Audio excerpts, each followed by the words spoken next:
En acte 4, verset 12, la Bible dit « Il n'y a de salut en aucun autre, car il n'y a sous le ciel aucun autre nom qui ait été donné parmi les hommes par lequel nous devions être sauvés. » Et le Seigneur Jésus de renchérir « Je suis le chemin, la vérité et la vie. Nul ne vient au Père que par moi. » Ainsi, celui qui a trouvé Jésus a trouvé la vie éternelle.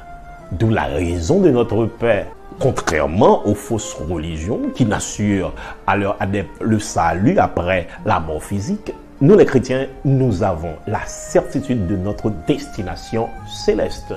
Nous ne sommes que des passagers sur la terre, des pèlerins sur cette terre de péché, cette terre de corruption, de maladie, de pandémie, de confusion. Nous avons les regards sur la cité céleste. Ainsi, c'est avec beaucoup d'enthousiasme ou de passion que nous chantons une telle espérance. Et c'est à coup sûr cette espérance qui a inspiré Philippe Paul Bliss, l'auteur de ce cantique intitulé « Je ne sais pas le jour où je verrai mon roi ». Un chef-d'œuvre dont nous allons vous conter l'histoire. Bonne édification.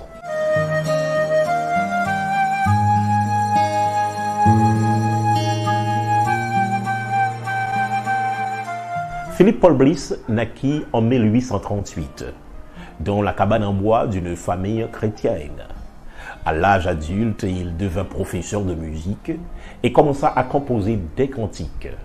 Et c'est en 1873 qu'il écrivit le poème « Je ne sais pas le jour où je verrai mon roi ».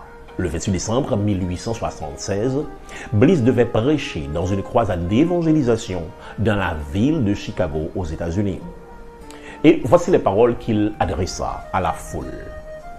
Le cantique que je vais vous entonner est peut-être le dernier que j'aurai à chanter parmi vous. Mais sachez que ces mots expriment ma profonde conviction. Alors il chanta les paroles de ce cantique.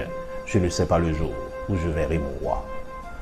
Le lendemain, lui et sa femme, Lucie, prirent le train pour rejoindre Moody à Chicago.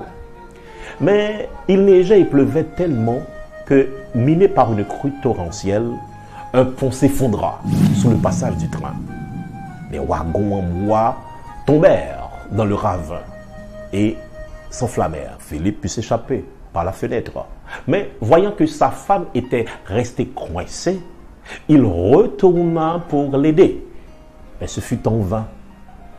Il mourut donc brûlé, vif, à l'instar des 90 autres personnes de la même circonstance.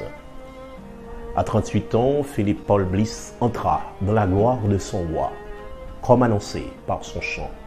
L'un des survivants témoigna avoir vu Bliss avant ce tragique accident avec sa Bible en train d'écrire. Peut-être qu'il était en train de composer un autre cantique, comme celui-ci qui nous invite à nous préparer à rencontrer notre Seigneur.